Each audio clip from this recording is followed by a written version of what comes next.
Welcome back, ScreenRanters. The world of acting is a tough business. All those lines and cues to remember. However, it gets even harder for the actor. They have a terrible reputation to work with. It could be due to on-set antics or inflammatory statements made during interviews. Either way, those tricky performers may struggle for work. Today, we're going to look at some of the actors that are notorious for being difficult to work with and the effect it's had on their careers. From both the land of TV and the silver screen, grab your show reel and let's get started. Welcome to the party, pal! With season 3 of Criminal Minds about to begin production in 2007, one person was absent, Mandy Patinkin, who played Jason Gideon. He was due to be there to do a table read of the script, yet he no-showed the event. He then refused to return to the show at all. As a result, he was eventually written out completely. A few weeks before the big incident, Patinkin was interviewed where he spoke about hating the violence portrayed on TV, which is a big theme in a show about profiling violent criminals. In 2012, Patinkin spoke in an interview with New York Magazine. He said that he was concerned about the effect violence on shows has on people, stating, quote, "A show like Homeland is the antidote," unquote. For those unaware, Patinkin was in Homeland at the time. He would also state that the biggest regret of his career was taking the role on Criminal Minds to start with. It's not the only time Patinkin has caused issues on set. As he states in an interview with the New York Times in 2013, he refused to interact with the directors during the filming of Chicago Hope, which he has since regretted. From playing John McClane to being a neat guy as Paul Stevens on Friends, Bruce Willis has done it all. Yet in recent years, he's not as prolific as he once was. How do you know that? A hunch. And there's a theme as to why. For Expendables 3, Willis was set to reprise his role as Church in the franchise, but he wanted more dollar bills. He demanded a $1 million pay raise to be in it, even though he was only a supporting cast member. So Sylvester Stallone refused and called Willis lazy and greedy on social media. Ooh. In 2010's Cop Out, Kevin Smith directed Willis for the film. Smith described the problems caused by Willis as soul-crushing. The director of 2003's Tears of the Sun, Antoine Fuqua, stated that Willis was a pain in his posterior. Fuqua said that the two got on well during production, but not so much once the cameras were rolling. Then in 2013, during promotional interviews for Red 2, Willis was interviewed along with Mary Louise Parker. Throughout, Willis is hostile towards the interviewer Jamie Edwards for seemingly no reason. This part is not acting, what we're doing right now. It's nice and cringy watching. Val Kilmer first got mainstream success for smacking volleyballs with Tom Cruise in Top Gun. From there, he ended up being the Caped Crusader in 1995's Batman Forever, but since then, well, it's been up and down for Kilmer. Although he did have a song named after him by Bowling for Soup, yeah, we're down with the kids. Many directors have come forward with tales on Kilmer's attitude. Joel Schumacher mentioned that the fame went to Kilmer's head. He wanted out of the Batman franchise in order to be in the Island of Dr. Moreau film with Marlon Brando. More on Brando later. Nice plug there. Apparently, Kilmer dropped Batman at the last minute, but that wasn't the end. One of the directors on the Island of Dr. Moreau, Richard Stanley, said that he and Kilmer would regularly break into arguments. It got so bad that, according to Stanley, the production company fired him and brought in John Frankenheimer to direct, all so they could keep their star. Even Frankenheimer slighted Kilmer by highlighting his poor work ethic and that he doesn't want to be associated with Kilmer ever again.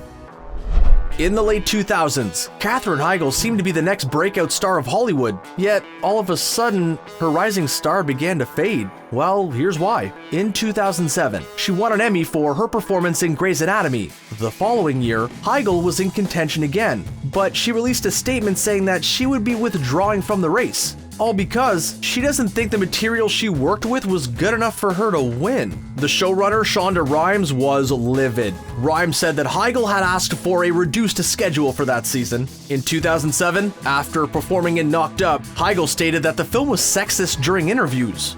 You're sure? Yeah.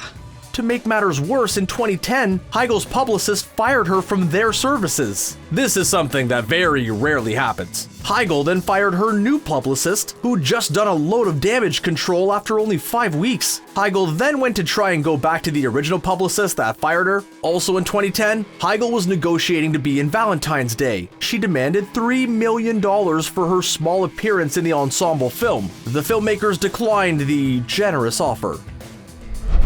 During his days as Captain James T. Kirk in Star Trek, William Shatner got a reputation that haunted him for a very long time, especially with the passionate Trekkie fans. Co-stars Leonard Nimoy, James Doohan, Walter Koenig, and Nichelle Nichols have all stated that Shatner was incredibly difficult to work with on the set of Star Trek. George Takei, who played Sulu, has spoken about his long-running feud with Shatner in detail. Takei has described Shatner as being extremely self-centered. In his autobiography, Takei wrote that Shatner would pretend that he didn't know Takei on set for some reason. For 1989 Star Trek V The Final Frontier film, Takei accused Shatner of getting the script changed so Sulu wouldn't take command of the ship. There were also claims that Shatner would interrupt filming during the Star Trek TV show in order to make him the focus of the scene. During a convention in 2004, James Doohan, who played Scotty, was undergoing a final farewell tour. According to Takei, at the end, Shatner refused to join the Star Trek cast on the stage to celebrate Doohan altogether one last time. Sharon Stone may have been nominated for an Oscar due to her role in 1995's Casino, but it hasn't made her behind-the-scenes reputation any better. In 1993, she starred in Silver with William Baldwin. The film was not a success at all, and Stone and Baldwin reportedly did not get on. While shooting one of the kissing scenes, Stone apparently bit into Baldwin's tongue. The injury was said to be so severe that Baldwin was unable to talk for a week. The sequel to one of Stone's biggest roles, Basic Instinct 2, was heavily delayed for many years. According to sources, Stone would veto many of the studio's picks for the leading man. On top of that, she was arguing with the filmmakers on the film's direction. In 2010, Stone was signed on to be in The Golden Boy. At one point, she took the production credit card and went on a massive spending spree, apparently in order to get costumes for her character. A nervous production runner followed behind her and told the frightened filmmakers on the phone all of the expensive shops that she was going in.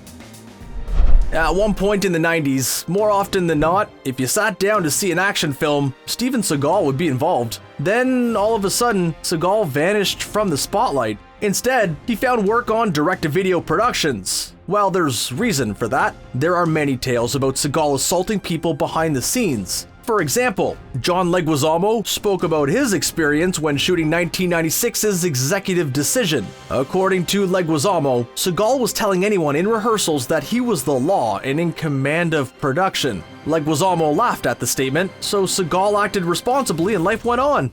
Yeah, nope, that didn't happen. Seagal threw Leguizamo against a wall and hit him with his elbow. Seagal also upset the cast of Saturday Night Live, so much so that he was banned from ever hosting the show again. In an interview with James Bond actor Sean Connery, he mentioned that Seagal was hired as a trainer for 1983's Never Say Never Again. Connery did something to upset Seagal, so he retaliated. Years later, Connery realized that Seagal had broken his wrist. From Oscar winner to the MCU to selling specialized scented candles, Gwyneth Paltrow has done a lot. She's even gathered a bit of a troublesome reputation over the years, hence why we're talking about her here. In 2010, during the filming of Iron Man 2, Paltrow reportedly avoided co-star Scarlett Johansson whenever she could behind the scenes. Paltrow darted out of sight whenever the Black Widow performer was nearby. During the promotional tour for the film, Paltrow was said to be livid with the filmmakers in regards to Johansson once more. She was angry that the posters made Johansson more of a focal point than her. Other cast and crew that have worked with the Pepper Potts performer, alliteration, have stated that she comes across as cold and demanding on set. In interviews, Paltrow has been interpreted as pretentious and out of touch with most people as well, which has upset said people that she takes aim at. Plus, there was one time that Paltrow forgot that she was in Spider-Man Homecoming. Oh, and that other time when she didn't know Samuel L. Jackson was Nick Fury in the MCU. That's just awkward. Brando is often talked about when discussing the greatest actors of all time. Yet it's pretty surprising that he had a career due to all the stories of how difficult he was behind the scenes. For 1996's Island of Dr. Moreau, Brando refused to learn his lines. The writer of the film, Ron Hutchinson, said in an interview that Brando insisted on improvising all of his lines. Brando also rarely left his trailer. He seemingly ignored the cast and crew to only open the door when food arrived. Has it ever occurred to you might have totally lost your mind? In 1979's Apocalypse Now, Brando was cast to play Colonel Walter Kurtz. When he was given the part, the director, Francis Ford Coppola, asked Brando to lose weight for the character as Kurtz should be a hungry warrior. Brando agreed, but he turned up for filming larger than before. Brando also hadn't learnt any of his lines or prepared whatsoever. Brando felt self-conscious about his size, so he insisted that he wore all black clothes and his scenes should be shot in shadow. At the moment, three-time Oscar winner Daniel Day-Lewis is officially retired from the world of acting, but it's Hollywood, so it may not last forever. However, this time, Day-Lewis doesn't make our list due to bizarre behavior. Instead, it's because of the side effects from his intense method acting techniques. When shooting 1989's My Left Foot, Day-Lewis wanted to get into the mindset of character Christy Brown, who had cerebral palsy. Day-Lewis would stay in the wheelchair off set. The crew had to spoon feed him and carry him if the wheelchair was stuck. Then on the set of 2002's Gangs of New York, Day-Lewis refused to wear a warmer jacket, all because his character, Bill Cutting, was poor in the 19th century. Day-Lewis didn't think the character would have had access to a non-era coat then. Well, Day-Lewis ended up getting pneumonia. He initially refused a treatment for the same reason. However, after some persuading, he sought treatment. Day-Lewis is well known for refusing to break character during production. He calls the other actors by the characters' names, even went out with the cast and crew in restaurants and bars. And that's a wrap. Are there any other actors you know of that are difficult to work with? Let us know in the comments. If you enjoyed the video, please like, share, and subscribe. All of these actions really help us out. Finally, thanks for joining us today. See ya.